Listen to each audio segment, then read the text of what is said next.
Learn English through stories B20 PDF. Adapted and modified by Kulwant Singh Sandhu. Contents: 1. The Adventures of Tom Sawyer. Chapters 1 and 2. 2. Sentences 1. 3. Picture Dictionary. Chapter 1. Tom and his friends. Tom, where are you? No answer. Where is that boy? When I find him, I'm going to. Aunt Polly looked under the bed. Then she opened the door and looked out into the garden. Tom. She heard something behind her. A small boy ran past, but Aunt Polly put out her hand and stopped him. Ah, there you are, and what's that in your pocket? Nothing, Aunt Polly. Aunt Polly put out her hand and stopped him. Nothing. It's an apple. I can see it. Now listen, Tom.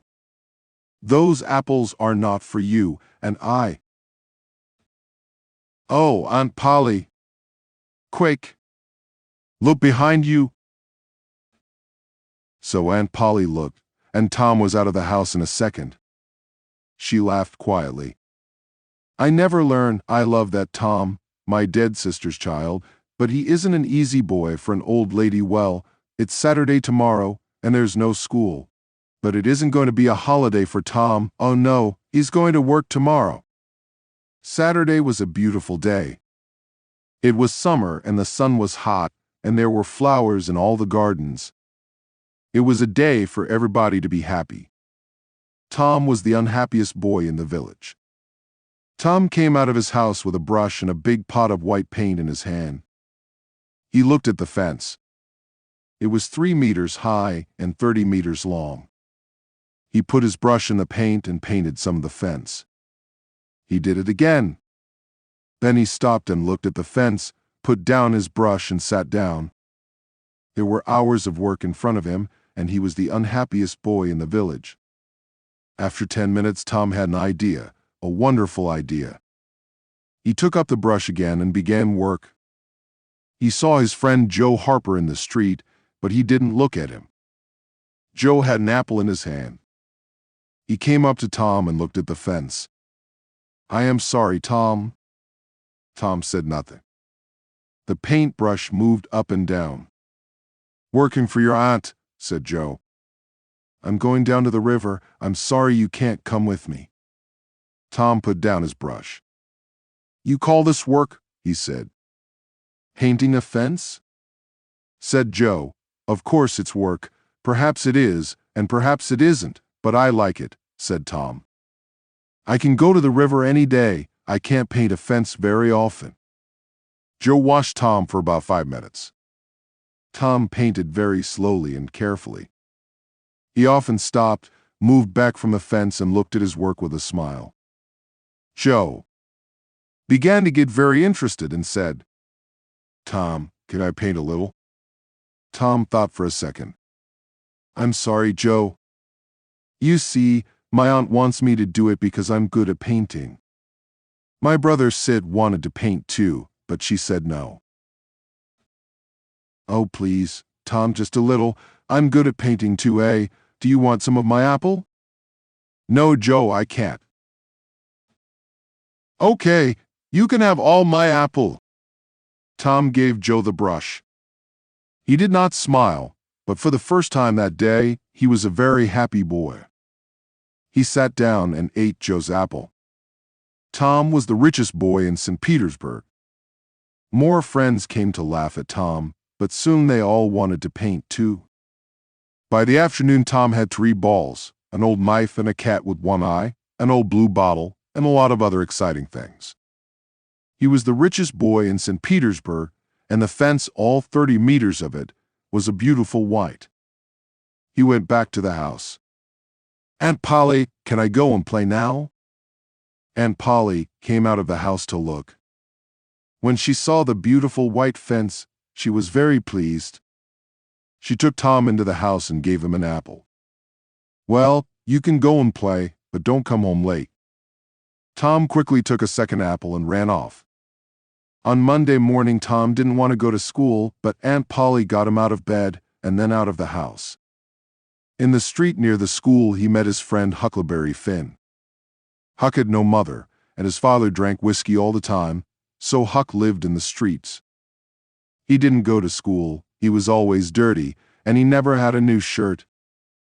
But he was happy.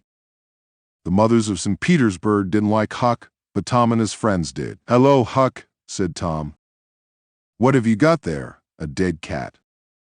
"What are you going to do with it?" asked Tom. "I'm going to take it to the graveyard tonight," Huck said. "At midnight, a dead cat can call ghosts out of their graves." "I never heard that," said Tom. "Is it true?" "Well, I don't know," said Huck. "Old Mrs. Hopkins told me, 'Come with me and see,' or are you afraid of ghosts?" "Of course not," said Tom. "Come and meow for me at my window at 11 o'clock. After this, Tom was late for school, and the teacher looked at him angrily. "Thomas Sawyer, why are you late again?" he said. Tom began to speak and then stopped. There was a new girl in the schoolroom. A beautiful girl with blue eyes and long yellow hair. Tom looked and looked.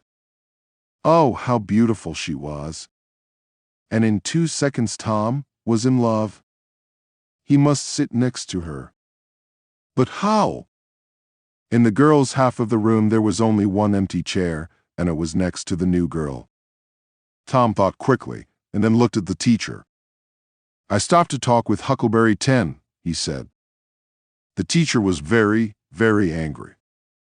Boys were often late for school. That was bad, but talking with Huckleberry Finn was worse, much worse. The teacher took his stick, and 2 minutes later Tom's trousers were very hot, and the teacher's arm was very tired. "Now, Tom Sawyer, you go and sit with the girls." Some of the children laughed. Tom walked to the chair next to the new girl, sat down and opened his book. The other children began to work again. After 10 minutes, the girl looked up. There was an apple on the table in front of her. She put it back on Tom's half of the table. A minute later, the apple was in front of her again. Now it stayed. Next, Tom drew a picture of a house and put it in front of her. "That's nice," the girl said. "Now draw a man." Tom drew a man next to the house. The man was taller than the house, and he had very big hands and very long legs. But the girl liked him. "Can you draw me now?" she asked. Tom drew a girl next to the man. "You draw beautifully. I can't draw pictures." "I can teach you," said Tom. "After school." "Oh, please." "What's your name?" Tom asked. Becky Thatcher." Just then Tom felt a hand on his head. It was the teacher. He took Tom by the ear and moved him back to his chair in the boys' half of the room. "You draw beautifully," said the girl. Chapter 2. In the graveyard. That night, Tom went to bed at 9:30. He waited for Huck's meow, and at 11 o'clock it came. He climbed quietly out of the bedroom window, and then he and Huck walked out of the village with the dead cat. The graveyard was on a hill, about a mile from St. Petersburg.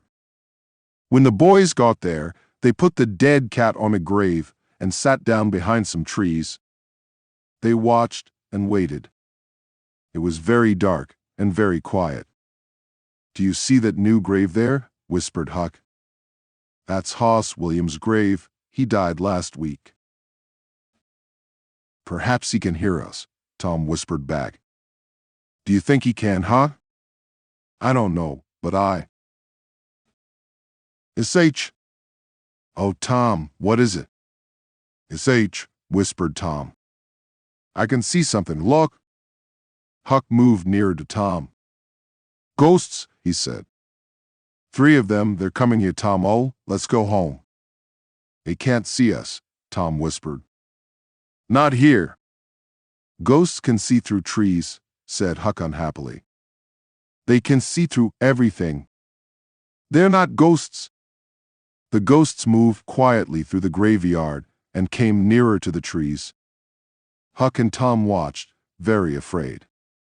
Then, after a minute, Huck said, "Tom, they're not ghosts. That's Muff Potter."